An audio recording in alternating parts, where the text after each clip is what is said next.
Welcome back to our series on increasing your sales and margins on the Amazon Business Portal. My name is Chris Haupt. I'm the co-founder of Online Sports, which is an 8-figure Amazon dealer. We've been selling on Amazon since 1999 when they first allowed third-party dealers. I'm also co-founder of Brain Pipers, which is a company dedicated to taking the guesswork and the fear and uncertainty around selling on Amazon so that you can thrive instead of just survive in the Amazon marketplace. I know a lot of dealers are feeling the pinch from all the new fees that Amazon keeps introducing. So I'm here today to talk about a way to increase your margins. On the one hand, you have the aged inventory surcharge fee, which is charged for having your products in the warehouse too long. But on the other hand, you have the low inventory fees, which has just been introduced in the last few months, which will charge you if you don't have enough stock in the Amazon warehouse for your FBA products. So Amazon seems to be squeezing the FBA profits from all sides. So my goal today is to bring you some good news about a class of products that you should be able to make much better margins on using FBM in the Amazon Business Marketplace. So our topic today is an Amazon Business pricing rule for small and light items that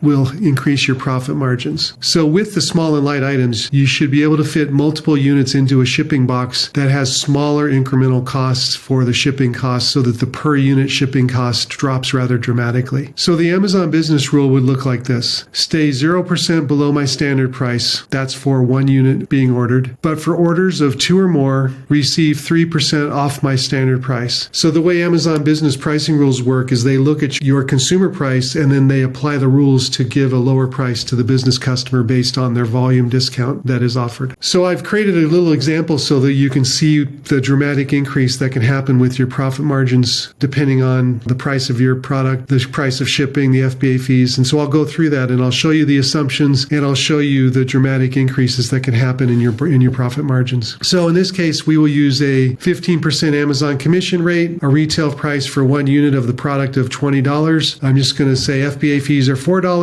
and the cost of goods are $10. So now we will look at what the profits will look like for an FBA product versus an FBM product. And since the order revenue and the Amazon commission and the cost of goods will be the same for both situations, we won't review that as part of the analysis. We'll just look at the differences that occur between FBM and FBA. So on the FBA side, if the customer orders one unit, there is no business discount. It's just they're going to pay full price. The FBA fees, total fees are $4. The income is $3 with a margin of 15%. Now, if the customer orders 2 units, they would get a business discount of 3%. The FBA fees go up to $8. The income goes to $4.80. And you can see that 3% basically comes out of your margin because the FBA fees, Amazon does not give you a discount on FBA fees for multiple orders. You get charged whatever the FBA fee is for one unit, you get charged that same fee no matter how many units are ordered. So there's just no advantage to having multiple units being ordered. So when you give a business discount, you're basically just taking it out of your bottom line. And again, same thing if the customer orders 5 units, business discount would be 3%. Total FBA fees for the 5 units would be $20, income of $12. And you can see the profit margin is still set at 12%. There's just no advantage to having the discount. And I mean, obviously you make higher gross profit margins, but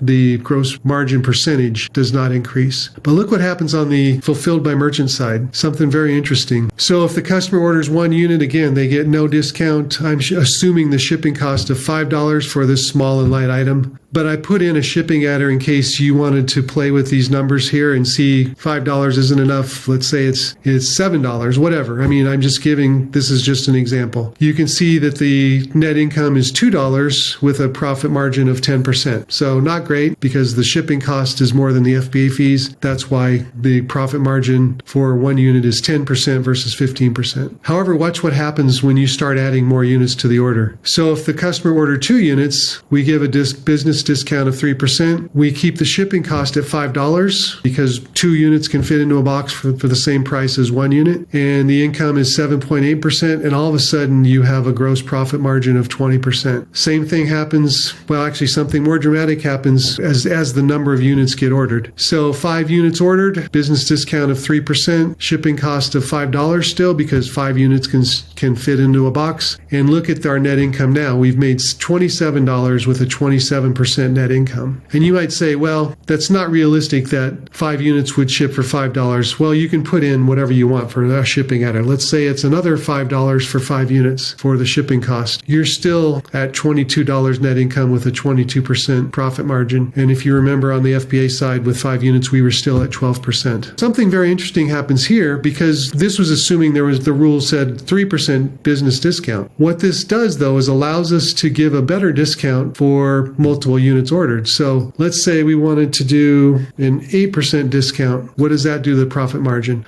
We're still at 17%. We're still way above the 12% that we would have received with the FBA shipment for 5 units. Let's say we go to 10%. We're still at 15% net income on 5 units, even with this extra $5 shipping cost on top of the base cost of $5 shipping. So you can see that it gives you a lot more room to offer higher discounts to a business customer because you are able to consolidate your products into one shipping box and thereby increasing your profit margin. So what are the conclusions? For the smaller and light items where you have multiple units that can fit into a shipping box, that costs the same for one or multiple units. You can set up an Amazon business rule that encourages multiple unit orders, but only turn it on for FBA and not for FBM. So what you can do is keep the FBA products at their full retail price, don't offer any volume discount, and just turn the Amazon business discount on for the FBM product. And so that way buyers who don't want to wait can pay the full FBA price to receive their items more quickly if they just said, I got to have it now. Or if they want to wait a few more days to get their product because the FBM maybe ships a little more slowly. If they're interested in the volume discount, then they can just pay the discounted FBM price and know that it's going to be a couple more days. If you would find it useful to have this spreadsheet to play around with some of your own numbers, mention spreadsheet in the comments and we'll send it off to you. I hope you find this information useful. And if you do, please hit like and subscribe. And if you know other companies or people that are selling on Amazon that might benefit from some of this information, please feel free to forward it or put them in contact with us. We love helping dealers and brands, big and small, thrive on Amazon. Amazon's surely not looking out for you, and you need somebody who is. Thank you, and see you next time.